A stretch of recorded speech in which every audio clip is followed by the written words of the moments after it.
for DJ Raqi's Secret Files.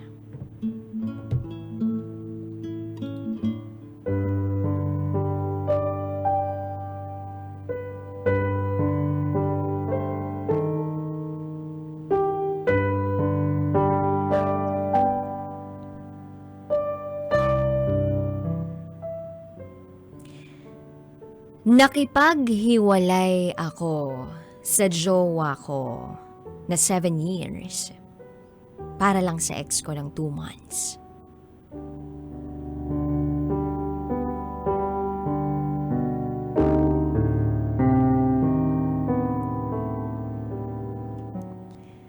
Hi DJ Raqi. Gusto ko lang ibahagi ang kwento ko. Sobrang fan mo ko. At palagi ako nakikinig ng mga kwentong binabasa mo. Kaya siguro, eto ako, merong lakas ng loob para magkwento. Itago mo ako sa pangalang Anne. At ito, ang aking secret file.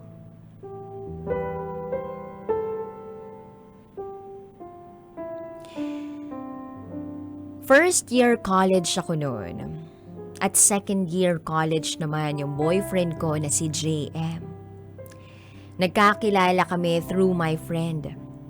Pinsan kasi siya ng jowa ng kaibigan ko. Binigay nila yung cellphone number ko kay JM. Kaya ang nangyari, palagi siyang nagte-text sa akin. Hanggang sa niligawan niya ako. At sinagot ko siya agad. Kasi masaya ako tuwing kausap ko siya. And since same school lang din kami, palagi kami nagkikita every time na wala kaming klase.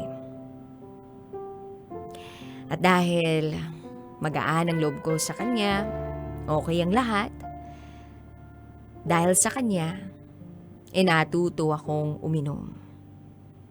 At tuwing nagkikita kami, umiinom kami kasama ng mga kaibigan niya. Mahal ko siya eh. Kaya siguro sinasabi ng iba na magjowa lang daw kami kapag lasing. Kasi sweet kami pag nakakainom kami ng alak. Pero, wala namang nangyayari sa amin. Hanggang kiss at hug lang ang ginagawa namin kasi nag-aaral pa kami. At marami rin akong kinatatakutan. Pangarap ko kasi na makapagtapos ng pag-aaral. At yun ang iniingatan ko. Till one day, sinabi niya sa akin na parang nawawala na raw yung pagmamahal niya sa akin. Nasaktan ako doon. Mahal na mahal ko siya. Ang nangyari, palagi akong umiinom at umiiyak. Hanggang sa nalaman kong may iba na siyang jowa. Ako mismo ang nakadiscover nun. At nung time na yun, may nanliligaw na sa akin. Actually, since high school, nanliligaw na siya sa akin. Pero hindi ko siya sinasagot kasi natatakot ako sa kanya. At ayaw ko sa kanya kasi mas ahead siya sa akin ng 4 years. So, nang tuluyan ng magkaroon ng iba si JM, nag-decide na akong sagutin si Mark. Ang matagal ko nang manliligaw. Fast forward, after 1 year of relationship namin ni Mark, merong nangyari sa amin. Natakot ako noon kasi second year college pa lang ako.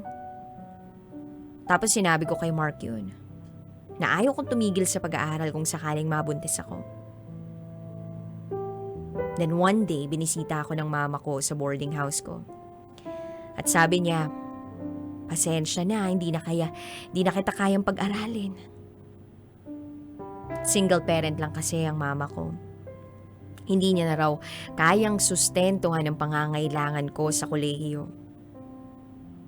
At nagulat na lang ako nang sabihin ni Mark sa mama ko na siya na raw ang bahalang gumastos sa pag-aaral ko.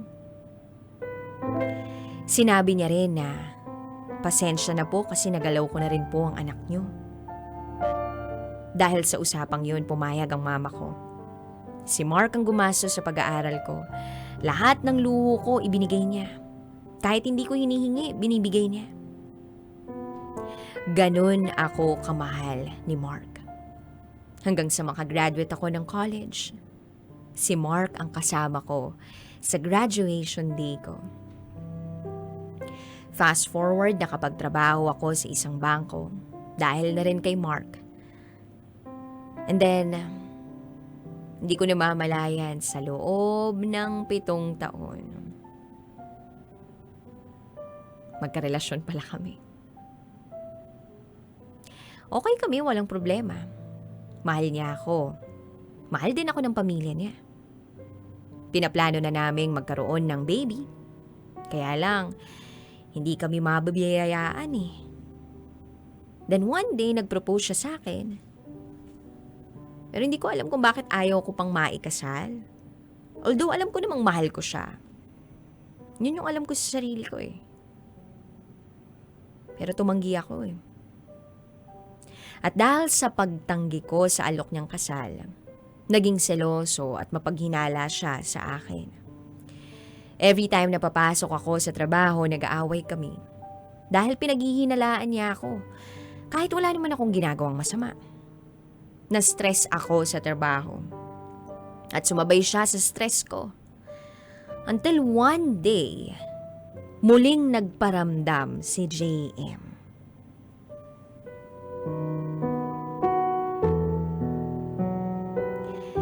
Si JM na ex ko.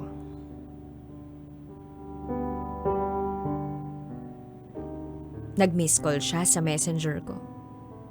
Biruin mo yun, after 7 years, hindi kami nag-usap. Hindi kami nagkita. Kaya nagulat ako. And at the same time, na-excite din ako. Hindi ko alam, siguro, dahil na rin sa stress ako that time, kaya ganun yung nararamdaman ko. Kaya nagawa ko siyang i-chat. At ang chat ko ay, bakit ka nag-miss call? Then nag-reply siya agad ng, kumusta? Nag-reply naman ako ng, eto okay lang, ikaw kumusta? Hanggang sa humaba ng humaba ang usapan namin. At sinabi niya rin sa akin na miss na raw niya ako. Pero alam naman daw niya na masaya na ako. Pero sinabi ko sa kanya ang sitwasyon namin ni Mark. Hanggang sa araw-araw na kaming nagchat-chat. At nalaman ko rin, nakaka-break lang pala niya sa jowa niya na classmate din namin dati. Hanggang sa lalo kaming naging close sa isa't isa. And then sinabi niya na nagsisisi raw siya na hiniwalayan niya ako noon. Nanghihinayang rin daw siya. Hanggang sa hindi ko namamalayang, bumabalik na uli yung pagmamahal ko sa kanya. Niloloko ko na si Mark, ang present boyfriend ko. Nagkikita rin kami ni JM paminsan-minsan, patago. Pero okay lang kasi masaya kami. Masaya. And every time na nagkikita kami, ang pangit mang pakinggan pero may nangyayari sa amin. And Feb 2018, inaaya ako ni Mark na pumunta sa Baguio para doon i-celebrate ang Valentine's Day. Pero hindi ako makatanggi kasi alam kong makakahalata na siya sa akin. At dahil may trabaho naman si JM, pumayag siya na sumama ako sa Baguio kasama ni Mark. Pagdating namin sa Baguio, naging malamig ako kay Mark. 3 araw kami doon. At nung 3 araw namin, pabalik na sana kami sa Manila, lunchtime, nang malaman lahat ni Mark ang tungkol sa mga pinaggagawa ko. Kakain kami noon. And then, iniwan ko lang yung cellphone ko sa loob ng sakayan. Kasi naka-charge. Nagbumanyo ako noon. And then, habang inaayos ni Mark yung pagka-park ng sasakyan, sa hindi inaasahang pagkakataon, Nakita niya yung cellphone ko at nakita niya ang chat sa akin ni JM. Pagbalik ko sa sasakyan, nagalit siya sa akin. Sabi niya, niloloko ko raw siya. At doon inamin ko na ang lahat-lahat sa kanya. Nakipag-iwalay na rin ako noong mga oras na yun. Wala, bistado na ako eh. Pero umiyak sa akin si Mark. Nagmamakaawa na iwanan ko na si JM. Ibabalik niya rin daw dati yung relasyon namin. Sobrang naaawa ako kasi sa totoo lang, ako naman yung may kasalanan. Pero bakit parang siya pa yung may kasalanan dahil sa ginawa ko? Hanggang sa hindi ko alam kung nung sasabihin ko, sorry lang ako ng sorry. Then nag-decide kaming bumalik na ng Manila. At habang nasa biyahe kami, nagmamaneho siya, kitang-kita ko na umiiyak siya. Tahimik lang kaming dalawa. Awang-awa ako sa kanya pero hindi ko talaga maramdaman na mahal ko pa siya. Kasi si JM na uli yung mahal ko eh. Siguro dahil na rin sa first love ko siya. Kaya naman nang makauwi kami sa Manila, ayaw pa ni Mark umalis, nakikiusap siya na huwag kaming maghiwalay. Pero pinilit ko siyang umalis. Hanggang sa lumipas ang 5 buwan. Ayaw pa rin pumayag ni Mark na magkahiwalay kami. Kahit alam niya na kami na ni JM. Until malapit nang dumating yung birthday ko. Inaaya ako ni Mark na mag-celebrate pero dahil may trabaho ako, hindi ako sumama. Umiiwas na rin ako sa kanya. Wala naman siyang magagawa kasi ayaw ko.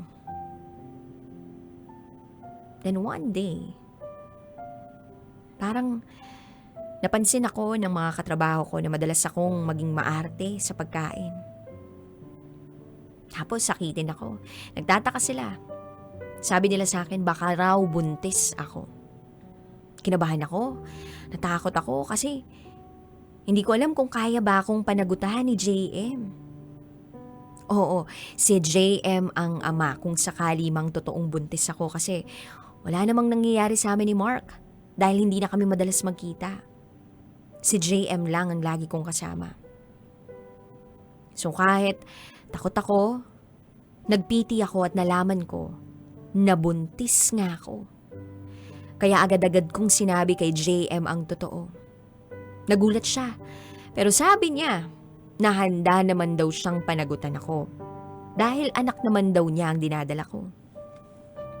Natuwa ako ron, pero kinabahan pa rin ako kasi hindi alam ng mga magulang ko na meron akong boyfriend na iba. Ang alam nila, si Mark ang boyfriend ko. Hindi ko alam kung anong gagawin ko hanggang sa isang araw. Umuwi ako sa bahay namin para sabihin sa magulang ko ang totoong nangyari. Ang totoong kwento sa amin ni JM at Mark. Wala silang nagawa kundi tanggapin ang katotohanang nabuntis ako ni JM at hindi ni Mark. Si Mark naman nagmamakaawa kahit siya na lang daw ang tumayong ama ng anak ko. Ayaw niya raw akong iwanan kahit buntis na ako. Madalas nga niya akong bigyan ng prutas at vitamins kahit hindi ko naman hinihingi. Kusa siyang nagbibigay. Ganun niya ako kamahal. Hanggang sa isang araw, nalaman na rin ng kapatid ng magulang ni Mark ang totoo. Oo, isa yun sa mga talagang tumitingin sa relasyon namin ni Mark. Nagalit sila sa akin. Pero wala akong magagawa kasi kasalanan ko naman eh. Hanggang sa napilitan si Mark na lumayo.